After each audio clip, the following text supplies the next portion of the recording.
চলে যাব বিকাশ রঞ্জন ভট্টাচার্যের কাছে। আমার সঙ্গে আছেন বিকাশ রঞ্জন ভট্টাচার্য, আইনজীবী। বিকাশবাবু, আমাদের ফরম্যাট অনুযায়ী জনতার দরবারে আমার প্রশ্ন নয়, প্রশ্ন শুরু হয় জনতার থেকে। এখানে অনেক অল্প বয়স্ক ছেলে মেয়েরা রয়েছে, তাদের থেকে একটা প্রশ্ন এবং সেই উত্তরটা নেব প্রথমে, প্লিজ।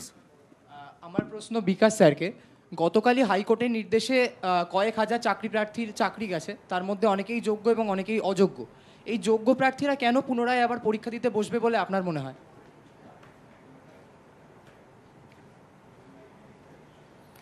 ভাই, এত বড় একটা দুর্নীতিমূলক প্রক্রিয়ার মধ্য দিয়ে প্রার্থী নির্বাচনের পদ্ধতি চালু হয়েছে, যার মূলটাই দুর্নীতির উপর নির্ভরশীল। সেক্ষেত্রে কে যোগ্য কে অযোগ্য এইরকম বাছ বিচার করা সম্ভব নয়। বিচারপতিরা বহু আলোচনা করেছেন, সকলের কাছে থেকেই সম্ভাবনাপূর্ণ যুক্তি শুনেছেন, কিভাবে নির্ণয় করবেন। এই নির্ণয় করা সম্ভব না। আমরা জানি কিছু মানুষ হয়তো সত্যিই যোগ্য, তারা টাকা দেননি, কিন্তু তারা একটা দুর্নীতিমূলক সরকার এবং এক দুর্নীতিমূলক প্রক্রিয়ার শিকার। তাদের আজকে প্রশ্ন করতে ওই সরকারকে, তোমরা দুর্নীতি কেন করেছিলে? আইনি পদ্ধতিতে এইরকমভাবে বাছ বিচার করা সম্ভব নয়। আজকে অনেকেই এই যোগ্য প্রার্থীদের নাম করে খানিকটা মায়াকান্না কেঁদে এই অযোগ্য প্রার্থীদের বৈধতা দেওয়ার চেষ্টা করছেন। কষ্টের হলেও এই বাস্তব সত্যকে মেনে নিতে হয়। আইনের দিক থেকে বিকাশবাবু, আপনি প্রচুর লড়াই করেছেন, গতকাল বিরাট রায় হয়েছে, কিন্তু আপনি যে বলছেন যে যোগ্য অযোগ্য মেনে নেওয়া সম্ভব নয় আইনের দিক থেকে, কিন্তু বলা তো হয়েছে অবৈধ কারা, বেআইনি ভাবে নিয়োগ হয়েছে কারা, এই শ্রেণীটা তো চিহ্নিত হয়ে গেছে। তাহলে তো যোগ্যও নিশ্চয়ই নির্ধারিত হয়ে যাওয়ার কথা না? না, যেটা চিহ্নিত হয়েছে তা হচ্ছে একদম যাদের ব্যাপারটা স্বীকৃতভাবে যেটা এসছে, তাদের আদালত একটা পর্যায়ে রেখেছেন। যাদেরটা স্বীকার করেনি কিন্তু দুর্নীতির সঙ্গে যুক্ত, তাদেরও দুর্ভাগ্যজনকভাবে চাকরি গেছে। সেই জন্যেই যারা আজকে চাকরি পেয়েছিলেন, যোগ্য বলে দাবি করছেন, তাদের সরাসরি প্রশ্ন তোলা উচিত রাজ্যের প্রশাসনের বিরুদ্ধে, বিচারপতিদের বিরুদ্ধে নয়, বিচার প্রক্রিয়ার বিরুদ্ধে নয়।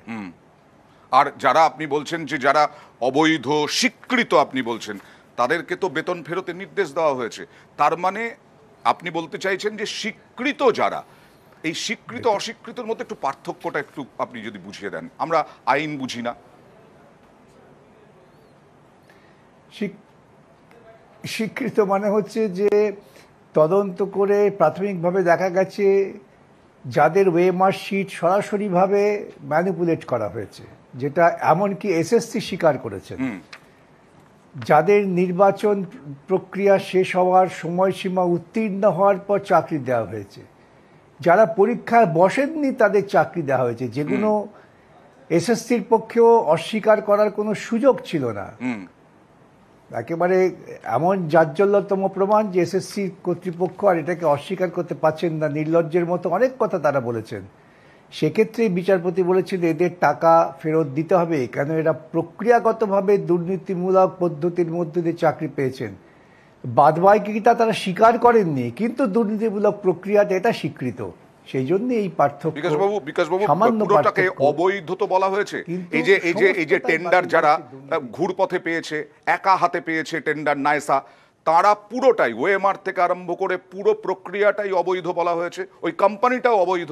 তাহলে তাদের আন্ডারে যখন যোগ্য যারা বলা হচ্ছে যোগ্য, তারা টাকা ফেরত দেবেন না কেন? এই প্রশ্নও তো উঠছে। কে যোগ্য? প্রশ্ন হচ্ছে, এটা তো খুব সূক্ষ্ম ব্যাপার। একজন চুরি করে হাতে নাতে ধরা পড়েছেন, একজন চুরি করেছেন হাতে নাতে ধরা পড়েনি, এইটাই পার্থক্য। যারা হাতে নাতে ধরা পড়েছেন তাদের ক্ষেত্রে পরিষ্কার নির্দেশ, আর যারা হাতে নাতে ধরা পড়েননি তারা প্রমাণ করার সুযোগ পাবেন যে তারা হাতে নাতে ধরা পড়েননি, কেন তারা ধরা পড়ার যোগ্য নন। সেই জন্যই বলা হয়েছে পুনরায় তাদের যোগ্যতা নির্ণয় হবে। দেখুন, আমি বলি ভারতবর্ষের আইনে একটা পরিষ্কার ঠিক করে দেওয়া হয়েছে। সুপ্রিম কোর্ট বহুবার বহু মামলায় বলেছেন, যে ক্ষেত্রেই এই নির্বাচন প্রক্রিয়ার ক্ষেত্রে দুর্নীতি থাকবে, সেক্ষেত্রে যোগ্য অযোগ্য এইরকম বাছা সম্ভব নয়, সবটাই বাতিল করতে হবে। তা না হলে যারা দুর্নীতি করেছেন তারা প্রশ্রয় পেয়ে যাবেন। আপনি বলছেন যে যারা যোগ্য, কারা যোগ্য আপনি প্রশ্ন তুলছেন। আচ্ছা, সিঙ্গল বেঞ্চের রায়ে তো তারাই যোগ্য হয়েছিলেন, এই যে অনামিকা রায়, প্রিয়াঙ্কা সাউ, সাদ্দাম হোসেন সহ আরো বেশ কয়েকজন, তারা চাকরি করছিলেন গত বছর জানুয়ারি মাস থেকে।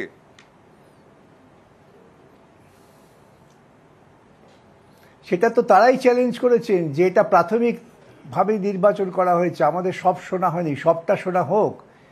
সিঙ্গল বেঞ্চের রায়টার বিরুদ্ধেই তো এই বেশ কিছু প্রার্থী তারা সুপ্রিম কোর্টে গিয়ে লক্ষ কোটি টাকা খরচা করেছেন। সেখান থেকে সুপ্রিম কোর্টে তাদের দাবি ছিল যে আমাদের শোনা হয়নি, আমাদের শোনা হলে পর আমরা প্রমাণ করার যোগ্য।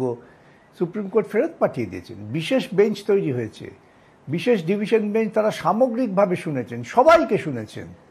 সবাইকে শোনার পর যে তথ্য তাদের সামনে এসেছে, যে কথা আমরা প্রথম দিন থেকে বলছি যে সবটাই অত্যন্ত পরিকল্পিত দুর্নীতি, আজকে ডিভিশন বেঞ্চের রায়ে সেটাই প্রমাণ হয়েছে। আমি বিকাশবাবু, আমি বলছি একটু ধোঁয়াশা কাটানোর জন্য জানার চেষ্টা করছি আর কি, যে ধরুন অনামিকা রায়ের কথা বললাম, প্রিয়াঙ্কা সাউয়ের কথা বললাম, আরো বেশ কয়েকজন যারা সিঙ্গল বেঞ্চের রায়ে চাকরি পেয়েছেন, তাদেরও তো চাকরি গেল, তাহলে কি তাদেরও যোগ্যতা নিয়ে প্রশ্ন? এটা মানে ধোঁয়াশা কাটার জন্য বলছি। যাবে তো নিশ্চয়ই, সবটাই দেখুন। যে প্রক্রিয়া শুরু করেছেন সেই প্রক্রিয়াটাই দুর্নীতির মধ্য দিয়ে শুরু হয়েছে। অতএব সেই প্রক্রিয়ার মধ্য দিয়ে যারা এসেছেন সকলেই দুর্নীতিগ্রস্ত। তাদের মধ্যে বিচারপতিরা দেখেছেন যারা সরাসরিভাবে যারা প্রক্রিয়া চালু করেছেন তারাই স্বীকার করছেন আমরা দুর্নীতি করেছি, তাদের জন্য এই কঠোর শাস্তি। আর যাদের ক্ষেত্রে যারা দুর্নীতি করেছেন নিজেদের বাঁচাবার জন্য বলছেন যে না আমরা দুর্নীতি করিনি, তাদের একটা সুযোগ দেওয়া হয়েছে, আর কিচ্ছু না। এটা অত্যন্ত যুক্তিসঙ্গত রায়। এর বিরুদ্ধে ক্ষোভ তৈরি করার চেষ্টা করছেন কিছু কিছু রাজনৈতিক নেতা, কিন্তু কোনো লাভ নেই। আপনি বলছেন তফাৎ থাকছে একটা, আপনি বলছেন কারো দুর্নীতি ধরা পড়েছে, কারো দুর্নীতি ধরা পড়েনি, আর বাকিরা বলছে আমরা তো ঠিকমতো পরীক্ষা দিয়েছি, আমরা যোগ্য অযোগ্য এই দুটো, যোগ্য অযোগ্য কোনোভাবেই দুর্নীতি করিনি। অনেকেই বলছেন, অনেক মানে 10,000 যদি অবৈধ হয়ে থাকে তার অনেক বেশি সংখ্যক মানুষ বলছেন।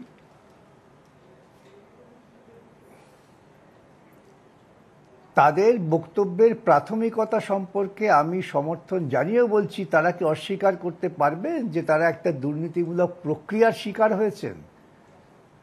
এই সূক্ষ্ম পার্থক্য আমরা না করতে পারলে প্রশাসন জীবনে সংশোধিত হবে না। তারা একটি দুর্নীতি প্রক্রিয়ার মধ্য দিয়ে তারা ভিকটিম, এবং সেই জন্যই তাদের সরাসরি প্রশ্ন তোলা উচিত যে সরকারি ব্যবস্থায় এরকম দুর্নীতি থাকবে কি থাকবে না।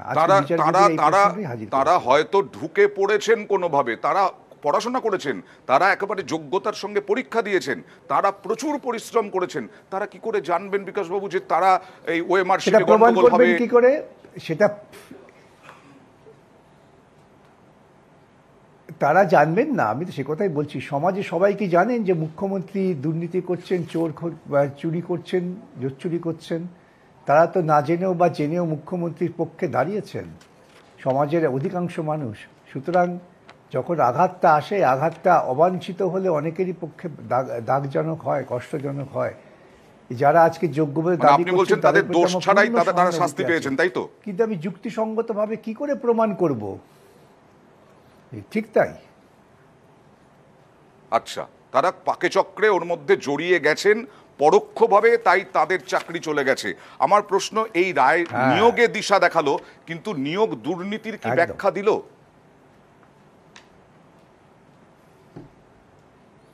প্রচুর ব্যাখ্যা দিচ্ছে, পরতে এইরকম একটি যুক্তিসঙ্গত রায়। তারা আমাদের প্রত্যেকের সওয়াল শুনে প্রত্যেকটা সওয়ালের জবাব তারা যুক্তিসঙ্গতভাবে দিয়েছেন।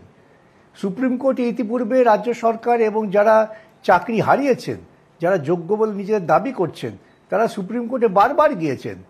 সুপ্রিম কোর্ট কখনোই কিন্তু তাদের যোগ্যতার পক্ষে কোনো রকম সম্মতি জানাননি। সুপ্রিম কোর্ট সাময়িক স্থগিতাদেশ দিয়েছেন, ঠিক আছে যাও হাইকোর্টে গিয়ে শুনানি করো, তারা সব মেনে নিয়েছেন। এখন হাইকোর্টের স্পেশাল বেঞ্চ, তারা নির্দিষ্ট বিচারপতিদের বিরুদ্ধে অনেকের ক্ষোভ ছিল, রাজনৈতিক ক্ষোভ। আজকে এই স্পেশাল বেঞ্চের বিরুদ্ধে তো কোনো ক্ষোভ ছিল না। এখন যেই মুহূর্তে রায় হয়ে গিয়েছে তখনই কিছু কিছু নিম্নমানের রাজনৈতিক নেতা এই বিচারপতিদের বিরুদ্ধে, বিচার ব্যবস্থার বিরুদ্ধে কথা বলছেন।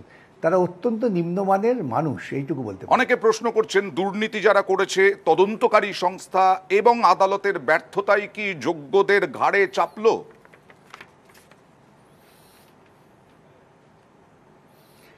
যোগ্য বলে যা দাবি করছেন তাদের ব্যর্থতা যে একটা দুর্নীতিমূলক সরকারের বিরুদ্ধে কণ্ঠস্বর না তোলা, সেজন্যই তারা ভুগলেন। অনেক ধন্যবাদ আপনাকে আমাদের সঙ্গে থাকার জন্য।